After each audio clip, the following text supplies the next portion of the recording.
নমস্কার বন্ধুরা, নমিতা রান্নাঘর থেকে আপনাদের স্বাগত জানাই। আন্দামান দ্বীপপুঞ্জ থেকে এই ভিডিওটা ছাড়ছি। আপনারা অবশ্যই আমার চ্যানেলটিকে সাবস্ক্রাইব। এই দেখেন বন্ধুরা, কত বড় ওলকপি এনেছে।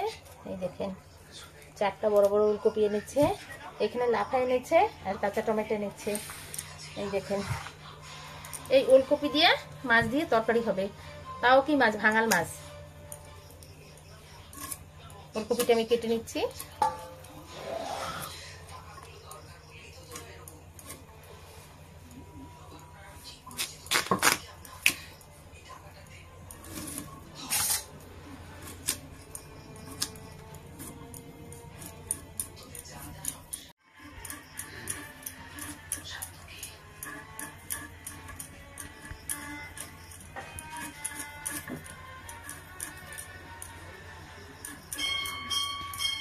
তোমার দেয় যেরকম হয়ে গেছে।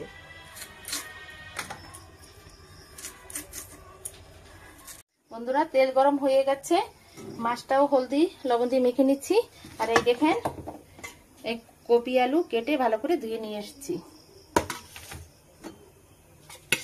মাছটা ভাজা দিয়ে দিচ্ছি। শীতের সময় তো নানান ধরনের সবজি খাওয়া যায় না, এই সমস্ত ফুলকপি, বাঁধাকপি, তারপরে তোমার ওই ফুলকপি, এগুলো ঠান্ডার সবজি সব। মাছ ভাজাটা হয়ে গেছে, নামিয়ে নিলাম। এই শীতের সময় জানো মাছেও ভালো করে তেল হয়। ঠান্ডার সময় মাছেও তেল হয় বেশ। অল্প তেল দিয়ে ভাজা দিচ্ছি, দেখেন কতটা তেল হয়েছে। ফোড়নে দিয়ে দেবো শুধু জিরা,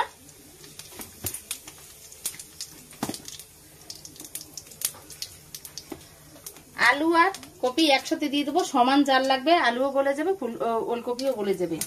তাই আমি আলুটা আগে দিয়ে ভাজবো না।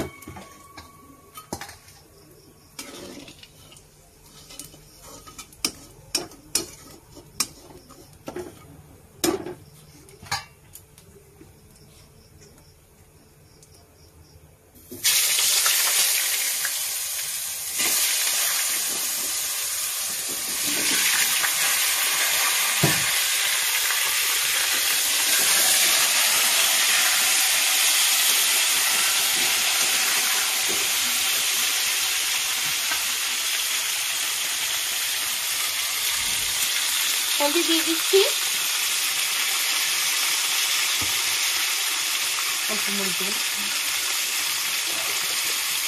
মরিচের গুঁড়া দিয়ে দিচ্ছি, জিরা ধনের গুঁড়ি একসাথে দিয়ে দিচ্ছি,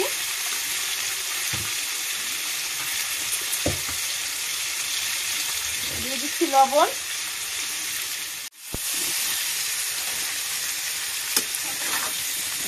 মশলাগুলো দিয়ে ভালো করে একটু ভেজে নেব।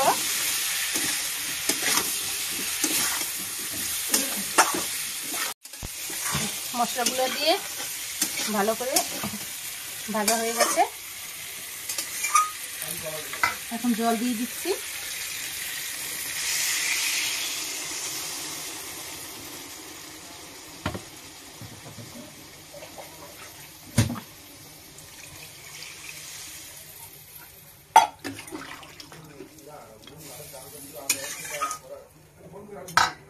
ঢেকে দিলাম, আস্তে আস্তে হতে থাক।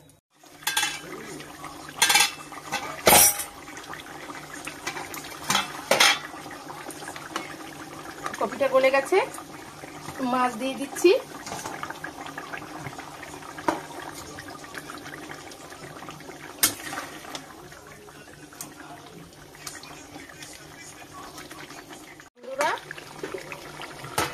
ওলকপির তরকারি হয়ে গেছে। একটু ভাজা জিরের গুঁড়ি দিয়ে নামিয়ে দেবো।